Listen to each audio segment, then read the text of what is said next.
Bonjour à toi. Mon nom est Pascal Borel et je te parle des montagnes suisses.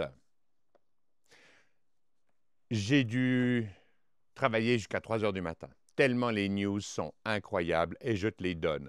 Et c'est lié directement à la honte de Genève actuelle, de la Genève actuelle, qui alloue des fonds pas possibles à la conservation d'ONG qui sont des entreprises de blanchiment. Et tu en auras la confirmation bientôt. Revenons à ce qui se passe aux États-Unis. Je suis obligé d'utiliser mon calepin car j'ai pas mal de chiffres à te donner. Ce week-end ont été licenciés 15 000 employés de l'IRS. L'IRS, c'est Internal Revenue Services. C'est les gens qui collectent les impôts. Jusqu'en 1900, collecter des impôts auprès de la population était considéré comme anticonstitutionnel. Donald Trump veut revenir au fait que le gouvernement ne peut pas voler ses propres citoyens.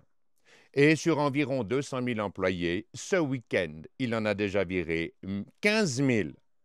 USAID, une entreprise de blanchiment pur et simple, dont on a maintenant confirmation que la moyenne des fonds transférés à rien moins que Al-Qaïda, les talibans et ISIS, ISIS, était en moyenne de 690 millions par année, 690 millions par année, pour entretenir les conflits, pour faire en sorte qu'on ait une raison que les politiciens puissent imposer des guerres. On finance nos ennemis pour financer nos guerres.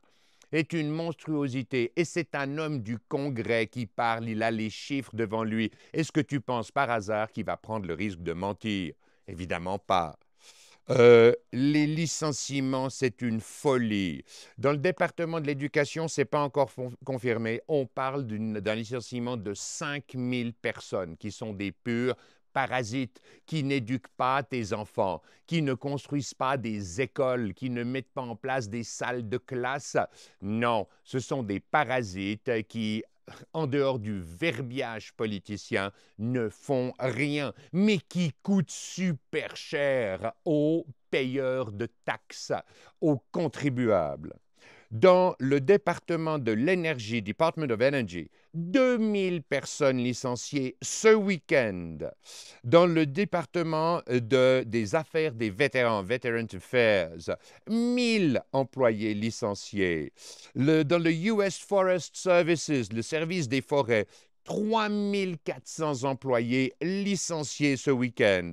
HHS, c'est quoi? Health Human Services. Comme d'habitude, on t'enrobe tout ça dans de l'humanitaire. C'est le service humain santé.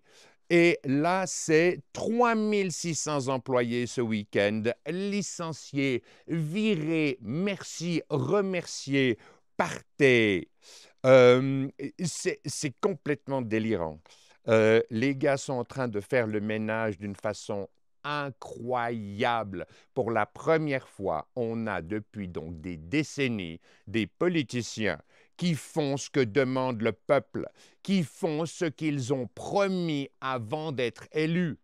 Et c'est le branle-bas de combat aux USA. Les juges corrompus, le Department of Justice, le DOJ, le département de justice.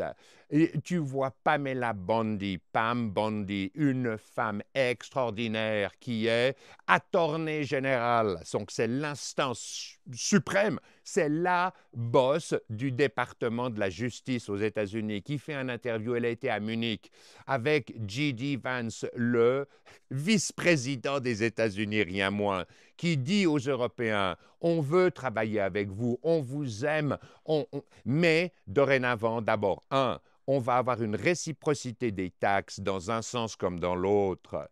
Pourquoi? Parce qu'on ne peut pas accepter que vous nous mettiez des taxes à l'entrée de tous les produits US qui arrivent en Europe et puis que nous, on ne vous taxe pas de la même façon. C'est votre choix. On ne va pas mettre des taxes plus hautes que celles que vous nous imposez sur nos produits, mais on veut une équité. Mais quoi de plus normal? Mais il va plus loin. Il explique que la liberté d'expression, c'est la fondation même de nos démocraties et que tu ne peux pas avoir des gens qui, soi-disant, comme le ministre allemand, non mais pour protéger la démocratie, on va empêcher les êtres humains de s'exprimer, de donner leurs idées, ce qui est une régression vers un stade moins avancé du développement des sociétés humaines, c'est une évidence. Donc qu'est-ce qu'il dit le vice-président? Il dit attention Européens, si vous mettez encore une fois en prison des individus qui ne font en Angleterre, par exemple, que dénoncer le viol de jeunes filles par des immigrants illégaux, payés par l'administration, par le contribuable, eh bien, nous ne travaillerons pas avec vous. C'est que votre système judiciaire, votre système politique est complètement bancal, il est branlant. Le pire dans tout ça, honte à la Suisse, honte à Genève, c'est que il y a des milliers de gens qui sont au chômage du jour au lendemain. Ils sont tous en train d'essayer de vendre leur maison du côté de Washington. Mais il y a pire. Les recherches sur Internet, vous les avez sur Wikileaks, il y a des tas de sites qui s'amusent à ça. Le premier critère de recherche en ce moment à Washington, dans toute la région de Washington, c'est quoi? C'est Swiss Banks. Je l'ai noté, c'est Swiss Banks. C'est Offshore Banks qui vient après. C'est Wire Money. Comment extraire ton argent pour le mettre chez des gens qui sont suffisamment malhonnêtes pour accepter de gérer de l'argent qui a été volé au peuple américain? Le premier critère de recherche en ce moment, c'est Swiss Banks. Et toi, citoyen suisse, tu acceptes ça? Tu acceptes d'être le complice d'un vol institutionnalisé par un gouvernement pendant des décennies? Mais c'est une monstruosité. Mais attends, Genève va plus loin encore, parce que non seulement on va accueillir cet argent dans les banques privées, ça va être super, ça nous fait du business, mais en plus, les Genevois, les politiciens genevois vont accepter de donner l'argent du contribuable suisse pour faire survivre une clique de gens malhonnêtes. Enfin, plutôt, ils ne sont pas forcément malhonnêtes, mais ils sont contraints par un système qui les a payés. Ils en ont tiré une qualité de vie obscène et aujourd'hui, on cherche des gens encore plus malhonnêtes pour gérer cet argent, pour protéger ce vol.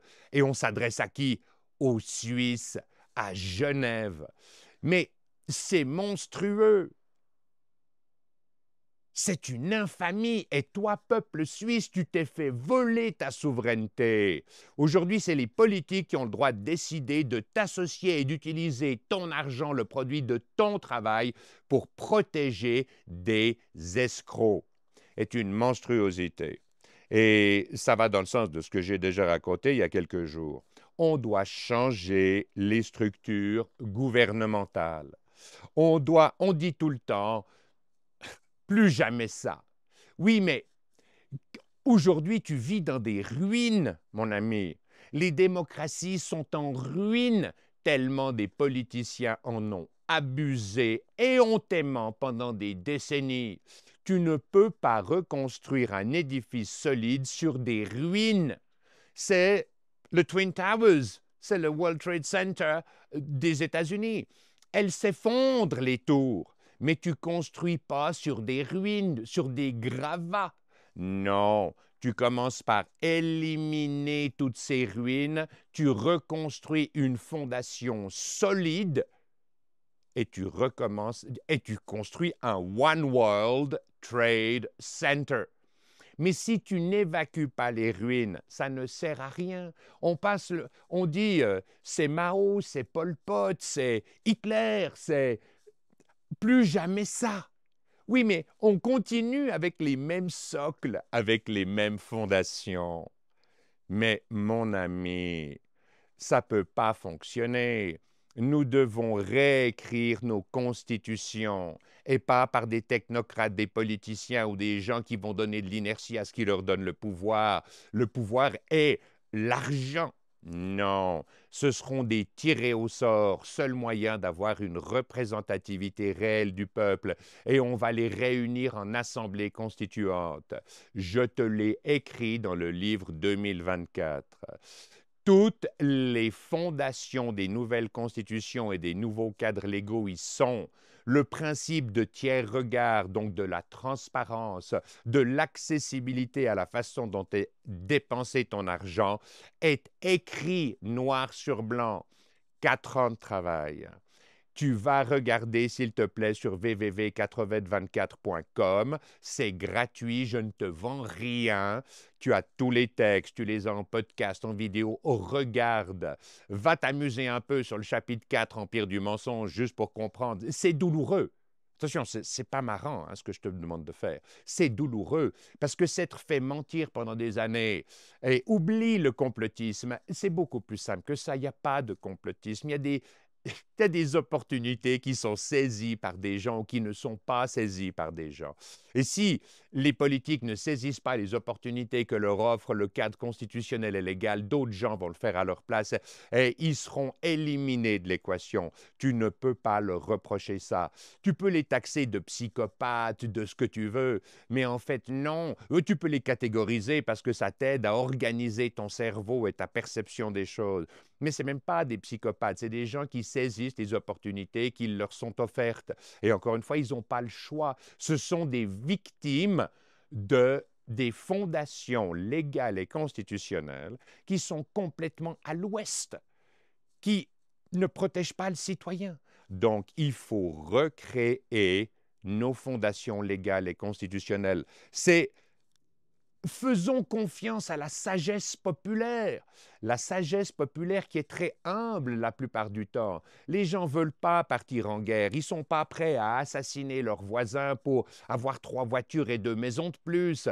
On s'en fout. On veut vivre en paix les uns avec les autres. Et pour ça, il faut rétablir les équilibres et l'harmonie financière entre le peuple créateur de richesses et les administrateurs du peuple. Mais c'est comme ça que ça doit fonctionner. Et je te l'ai écrit, va regarder. Regarde le chapitre éducation, regarde le chapitre santé. Pour toi, c'est ta fondation. Lis le chapitre source de revenus des États et leur business model mafieux. Tout est lié, c'est d'une telle simplicité. Donc je te dis, pas de haine, pas de ressentiment. Quand je dis honte à Genève, je suis mal à l'aise. Je n'ai aucun ressentiment contre ces gens-là. Le ressentiment, c'est comme prendre du poison et espérer que l'autre meure. Non, ça ne marche pas comme ça. Quand tu prends du poison, quand tu as du ressentiment, de la haine, ça affecte ton cerveau. Ça n'affecte pas le cerveau de l'autre. L'autre, il continue à fonctionner. Offre-lui aujourd'hui les fondations qui permettent, offre aux politiques les fondations qui vont lui permettre de reprendre sa valeur à ton service, d'être fier de ce qu'il aura mis en place. Offre-lui l'opportunité de ne pas être le collabo des intérêts financiers et des gens malhonnêtes. Et rappelle-toi, quand les gens sont en train d'essayer de nettoyer la maison, de faire le ménage aux États-Unis, les gens qui ont abusé, qui ont été des voleurs, qui ont abusé du système, le premier endroit, la première recherche Internet, c'est Swiss Banks. La Suisse, tu dois te réveiller. Tu ne peux pas accepter ça. C'est une honte à l'héritage de nos ancêtres. Une honte absolue. Nous sommes une démocratie directe. Demos Kratos, Demos, le peuple, Kratos décide. C'est toi qui dois décider de reprendre ta souveraineté. Et on va le faire ensemble. Utilise-moi. Hisse-toi sur mes épaules, prends appui sur mes erreurs, mes succès, et redeviens le souverain de la nation suisse. Reprends les rênes, empêche les politiciens d'utiliser la valeur de ton argent pour donner un refuge légal et constitutionnel à des gens qui ont volé le peuple américain, le taxpayer américain. Nous voulons vivre ensemble, en paix. Nous voulons échanger des connaissances, des biens et des services avec nos amis américains, nos amis asiatiques, nos amis africains, nos amis australiens. On est une espèce collaborative. Et pour ça, faisons table rase des ruines du système actuel et redonnons un One World Trade Center à nos enfants pour qu'ils puissent s'épanouir. C'est tout pour aujourd'hui. Je te remercie pour ta bienveillante et aimable attention. Paix à toi. Paix à tous les citoyens de la planète. Peace out.